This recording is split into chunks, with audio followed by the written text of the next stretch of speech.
Hey now, how is everybody doing? Welcome to Red Alert Diaries with Tanya E. Hood. I am Tanya E. Hood, a wife, a mother, and an entrepreneur.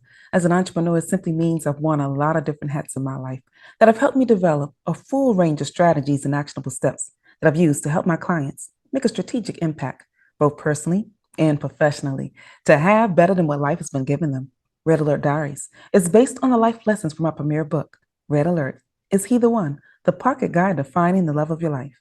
And if you read my book, you already know that I got married at 21, and after 11 years of marriage, I found myself going through a divorce, having to raise my two sons alone. To reset my life and survive my divorce, I took the time I needed to get to know me better, which opened me up to new love again. So now I'm in a new marriage to the love of my life and my best friend, which just proves there is life after divorce. On this podcast, we have conversations that's real talk, marriage, divorce, money, and legacy. And I want you to join me on the journey. Call 240-532-2227.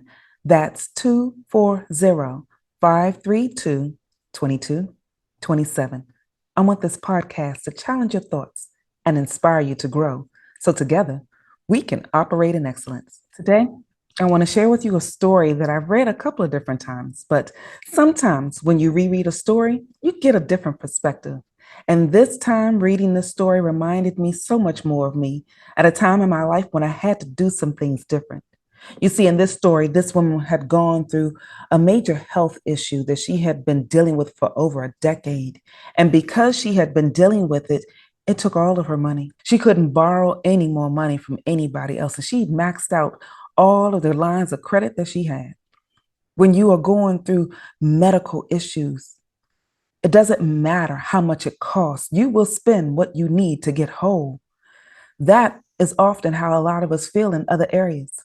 When the wound or the issue gets hard enough or deep enough, you will do what you need to get whole.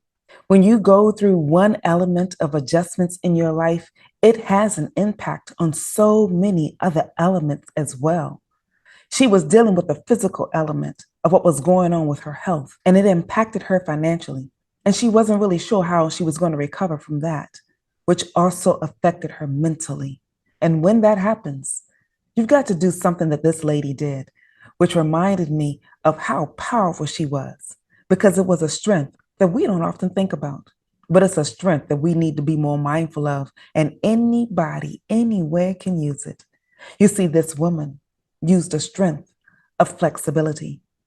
I'm certain that there were people in her world that gave her a different thought or a vision about what needed to happen, but she had to decide to be flexible about what she was going to do next to get to her breakthrough. Being flexible is a strength. Sometimes you got to make a pivot in the middle of what you thought life would look like. Sometimes you got to make adjustments where you felt you should be stable. I remember when I was going through my 30s, realizing that I had to make up for almost all of my 20s. And then to realize when I hit my 40s, I still had to do some recovering, but I had to pivot. That adjustment that I made gave me the strength that I needed to move forward. It wasn't where I wanted to be at the moment, but I still had time and still had an idea of what I could possibly do. That flexibility that I used was a strength. Now, at the time, I didn't know it was a strength and didn't really consider it a strength, because the things that we usually do, the small things, the things that people often consider minuscule, you don't think it's a strength, but it is. So if you find that you are not quite where you want to be, not quite in a position that you desired for this moment in time, now you need to pull up the strength of being flexible. Take a look at the plans that you put in place and see what adjustments you need to make. Reestablish new goals. Or if the goal that you have is something that you really want, then you just make it a little bit smaller. Take that chunk from a 5-year element down to maybe, what can I do today? And if you are anything like I was at one point in my life, where it was too much drama, too much chaos, too much of all the mess that was happening, you may need to pivot one moment at a time. I had to make some decisions moment by moment because a minute was way too long. I had to make some adjustments day by day because I didn't have the wherewithal or the strength or the energy. Some things in your life, like this lady, if you've been dealing with it for a long, long time, you don't have the energy to keep pressing. You don't have the thoughts about what am I going to do next. You're just trying to make it through today. And if that's all you're trying to do, then make adjustments in that day to get you whole, to keep you safe. I remember one moment when it was just a particular day. And this is something that I continue to use now because some things that you establish in your moment of chaos can continue to help you when you realize it's working. So this worked for me then, and it still works for me now. I write down three things, only three things. Now, granted, there's a whole lot more to do than that, but I have what I consider undiagnosed ADD. So I got to focus. So having those three things help me to focus. Where's my energy going? What am I going to really have as an action step today? And then out of those three, I pick only one. That's right. I select three, but I only pick one that I intend to finish that day. Whatever I have to do to complete that one task, I need to just finish that one task. And if I happen to focus enough to function, then I can move on to the next.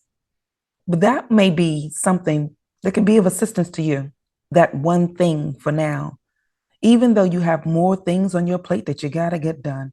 And if you are like I was, being a single mother, having to be both mommy and daddy in the moments, it can be trying. But I want you to know you can get through it. Simplify it. Be flexible in it because that is a strength.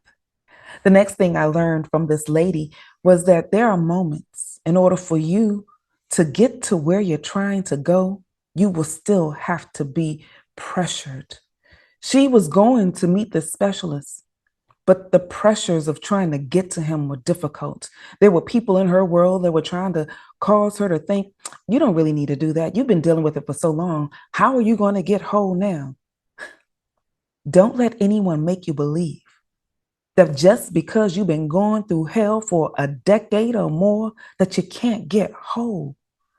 You can be healed. You can get to your next step in order for you to find a place where you found some peace, where you can find some joy, where you, once again, can feel whole. You may have to be flexible enough to start ignoring some of the thoughts and the process of some people, because I'm certain, even though it wasn't written, that there were people that were close to her that tried to make her believe, because sometimes, out of love for you, the people that are in your world will continue to soothe the pain that they are familiar with in you. And when you choose to no longer sit in the middle of that pain, they don't quite know what to do. They're not really sure how to deal with you. And there may be some people that you met while you were in pain. So they know nothing else about you but your pain. When you tell the story over and over again about how traumatic the divorce was, when you tell the stories over and over again about the health issue you still have difficulty getting across, when you tell the stories over and over again about the difficulties in your life, it becomes a narrative that soon becomes a script for everybody else and how they deal with you. Don't let that continue to be your story. You have the ability within you to move into a different trajectory. And if you need someone to join you on the journey, do what this woman did. Find a specialist. When she finally got to the specialist, the healing that took place happened so fast, she was shocked. And because there was such a drastic adjustment that took place, she wasn't really sure what to do next. But she did know one something. She had to let people know how she got whole because the question was asked of her, who are you? Now, in this story, we never really know her name. But what I am thankful to know is that when there is a name given to her, it's a name of endearment. It's a name in her strength. It's a name that reflects back to who she had always been at the core of her being. Some people may never know your name, but you can get healed. So the core of who you are can show up at this time in this place for this moment. And when you do, others will feel assurance that they never knew they had. Others will get the comfort that they really need from your strength and can see that being flexible is an opportunity to make the adjustments needed to get home. And so for today, if you don't remember anything else I've shared, here's the one thing I want you to know. You can get whole. And sometimes you may need to tap into your own personal superpower of strength. Be flexible enough to make the adjustments and the plans that you have. Be flexible enough to adjust the goals that you have set. Be caring enough to yourself so that you can be patient enough to get through the process. And if you want someone to join you on the journey, feel free to reach out to me on my website, tanyaehood.com. There you can click under the Work With Me tab and see the various ways that we can work with one another. And if you're on Clubhouse, you can join me every Tuesday in the Red Alert Diaries room at 7 p.m. Eastern Standard Time, where we can continue this conversation or we can start a new one. In the meantime, this is Tanya E. Hood, walking in my purpose, and I want you to do the same.